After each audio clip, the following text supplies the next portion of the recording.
જે આપણી સાથે અત્યારે જોડાયા છે આમ આદમી પાર્ટીના રાહુલ ભુવા. જી રાહુલભાઈ, જે રીતે અત્યારે વિસાવદર અને કડી આ બંને બેઠક પર આમ આદમી પાર્ટી અને ભાજપ વચ્ચે કાંટેની ટક્કર ચાલી રહી છે, માત્ર થોડા મતોના આંકડાઓને લઈ અને બંને વચ્ચે અત્યારે જે જંગ જામ્યો છે, શું કહેશો? સૌથી પહેલા તો આપને જણાવવાનું કે 12 રાઉન્ડની ગણતરી અત્યારે પૂર્ણ થઈ ચૂકી છે અને જેમાં આમ આદમી પાર્ટી 7,181 મતથી આગળ ચાલી રહી છે. આમ આદમી પાર્ટીએ વિસાવદરમાં જે મહેનત કરેલી છે અને પાર્ટીના તમામ કાર્યકર્તાને, ખાસ અમારા ગોપાલભાઈ ઇટાલિયાની મહેનત છે, રંગ લાવી છે. હવે સાચા અર્થમાં ગુજરાતને નેતૃત્વ મળશે. નેતા કેવા હોવા જોઈએ, કામ કઈ રીતે કરાવી શકાય અધિકારીઓ પાસે, અને જે સામાન્ય લોકોનો અવાજ છે એ અવાજ હવે ખરેખર વિધાનસભામાં પહોંચવા જઈ રહ્યો છે. ત્યારે અમે વિશેષ ખુશી સાથે આ દિવસને જોઈ રહ્યા છીએ અને આ જીત છે વિસાવદરના લોકોની જીત થવાની છે અને આમ આદમી સામાન્ય માણસની જીત થવાની છે. અને 100% હું આપને કહું છું કે આમ આદમી પાર્ટી એ ખૂબ જંગી લીડથી જીતી રહી છે અને ગોપાલભાઈ અમારા ધારાસભ્ય બનવા જઈ રહ્યા છે. જી રાહુલભાઈ, જે રીતે આપણે વાત કરીએ કે અત્યારે ભાજપ અને આમ આદમી પાર્ટી વચ્ચે જંગ છે અને કોંગ્રેસની વાત કરીએ, વર્ષો જૂની પાર્ટી છે, પણ બંને બેઠકો પર હાલ અત્યારે કોંગ્રેસ ખૂબ પાછળ ચાલી રહી છે, શું કહેશો? હવે એ ગઠબંધનની બધાને ખબર પડી ગઈ છે કે ભારતીય જનતા પાર્ટી અને કોંગ્રેસ બંને સાથે મળીને જ આ ઇલેક્શનમાં કામ કર્યું હતું અને લોકો જાણી ગયા છે કે ભાઈ આ લોકોને મત આપવાનો કોઈ ફાયદો જ નથી થવાનો. ત્યારે આવનારા સમયમાં ગુજરાતના રાજનીતિમાં આમ આદમી પાર્ટીનો તાકાતથી જન્મ થઈ ચુક્યો છે અને હવે આવનારી તમામ ચૂંટણીમાં કોંગ્રેસને કોઈ મત નહીં આપે. આમ આદમી પાર્ટી છે એ ખરેખર ભાજપની સામે ફાઇટ આપી શકે એમ છે. અરે માત્ર ફાઇટ નહીં, ભાજપને હરાવી પણ શકે છે. એ વિસાવદરની જનતાએ અને વિસાવદરની આ સીટ ઉપરથી સાબિત થઈ જશે. જી રાહુલભાઈ, જે રીતે વિસાવદરની જે બેઠક છે અને જે પ્રચાર પ્રસાર હતો એ સમયે કોંગ્રેસે પૈસા આપ્યા હોય તેવા પણ આક્ષેપ આમ આદમી પાર્ટીએ કર્યા હતા. સાથે જ જે રીતે કિરીટ પટેલ દ્વારા અથવા એમના સમર્થકો દ્વારા દારૂ વહેંચવામાં આવ્યો, પૈસા આપવામાં આવ્યા, આ પણ આક્ષેપો થયા હતા, શું કહેશો? આપણે જાણીએ જ છીએ કે ભારતીય જનતા પાર્ટીએ કોંગ્રેસને પૈસા આપ્યા હતા કે તમે વેચો, કોઈ ચિંતાનો વિષય નથી. અને એ બધા લોકોએ લાઈવ જોયેલું છે.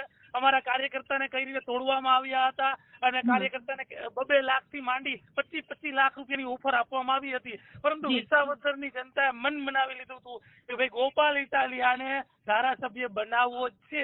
તો જનતાની જીત થઈ છે અને બધા લોકો રૂપિયાથી, દારૂથી, ગુંડાઓથી ચૂંટણી ન જીતી શકાય, લોકોના દિલ જીતવા પડે એવું વિસાવદરની જનતાએ આજે સાબિત કરી દીધું છે.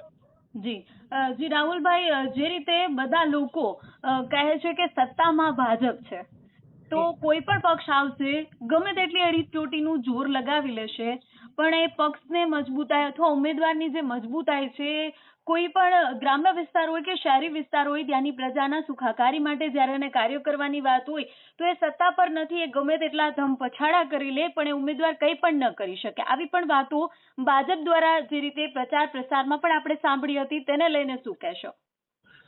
એ બધું જ આ વિસાવદરના ઇલેક્શન બાદ અમારા ગોપાલભાઈ કામ કરશે એટલે બધું જ ભારતીય જનતા પાર્ટીના લોકોને ખ્યાલ આવી જશે કે સત્તા પક્ષથી નહીં, સારા માણસ હોય, અવાજ ઉપાડી શકે એવા માણસ હોય તો ચોક્કસ વિસ્તારના કામ થવાના જ છે.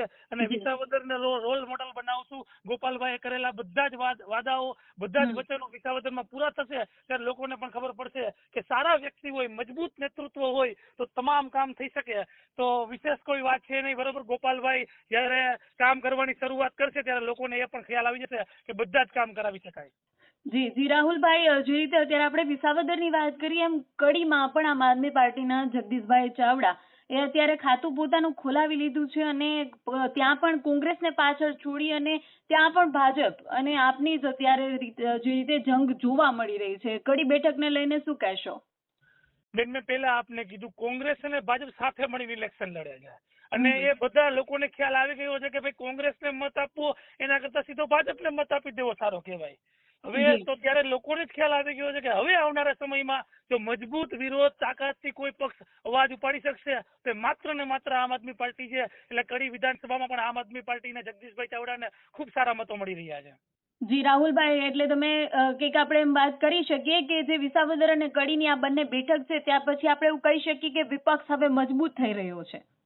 100% મજબૂત નહીં. આવનારા સમયમાં લોકો ની આંખોમાં એક આમ આદમી પાર્ટી પ્રત્યે ઉમ્મીદ દેખાશે અને આવનારા સમયમાં આમ આદમી પાર્ટીમાં ભણેલા ગણેલા યુવાન લોકો નેતૃત્વ કરશે અને જે લોકોના પ્રશ્નો છે, જેની વાચા મળતી નથી, જે લોકોની હૃદયમાં પીડા છે, બરોબર, એ આમ આદમી પાર્ટીના નેતા છે એ પીડાને દૂર કરશે.